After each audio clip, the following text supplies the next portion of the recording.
मजदूरों, बेरोजगारों तथा बहुजन समाज के सभी वर्गों के लोगों को बीएसपी से जुड़ना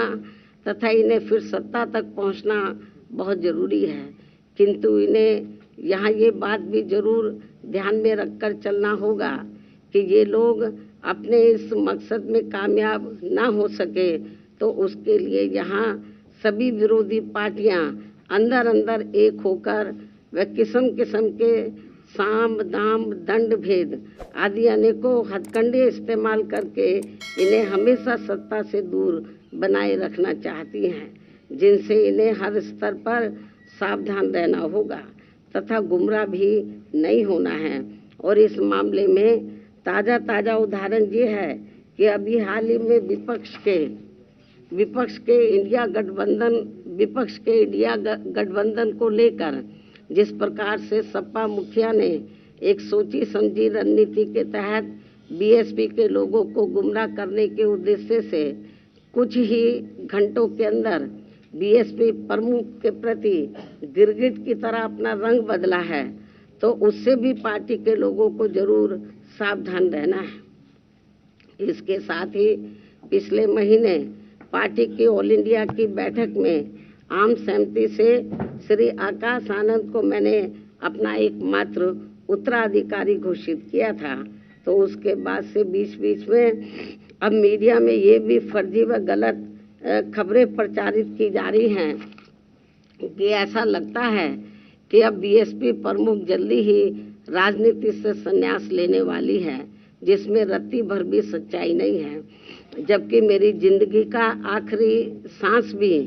पार्टी को मजबूत बनाने में ही लगा रहेगा। इस किस्म की फर्जी व गलत खबरों से भी पार्टी के लोगों को गुमराह नहीं होना है। और अब तो चुनावों में ईवीएम में अधिकांश धांधली व गड़बड़ी किए जाने की मिल रही खबरों से भी बीएसपी के लोग भी काफ़ी ज़्यादा दुखी व चिंतित भी हैं। हालांकि ऐसी स्थिति में ये व्यवस्था बाहरी देशों की तरह कभी भी यहाँ ख़त्म हो सकती है। ऐसे में अपनी पूरी ऊर्जा से पार्टी को मजबूत बनाने में लगे रहना है। अपनी पार्टी के लोगों को ऐसे में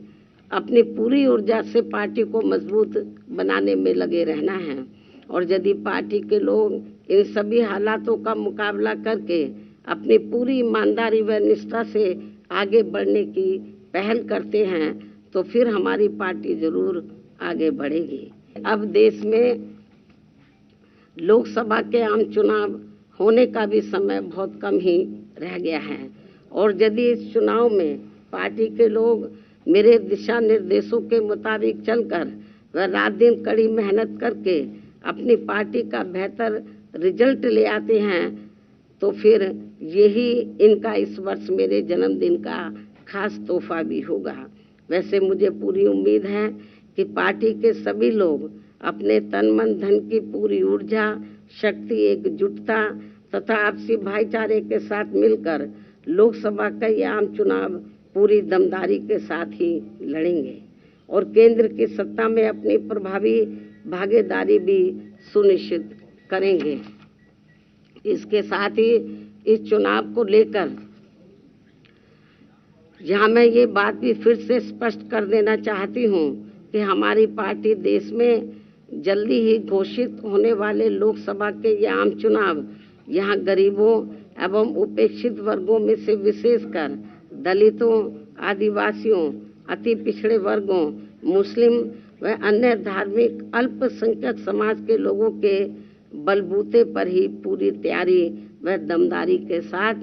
अकेले ही लड़ेगी।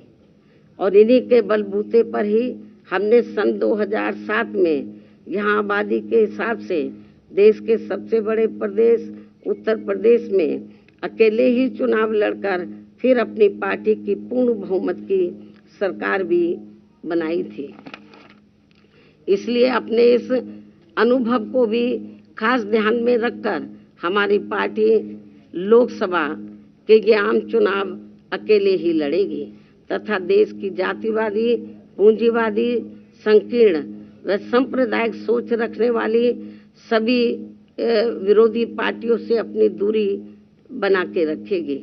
अर्थात हमारी पार्टी यहाँ किसी भी गठबंधन व पार्टी के साथ मिलकर ये चुनाव नहीं लड़ेगी।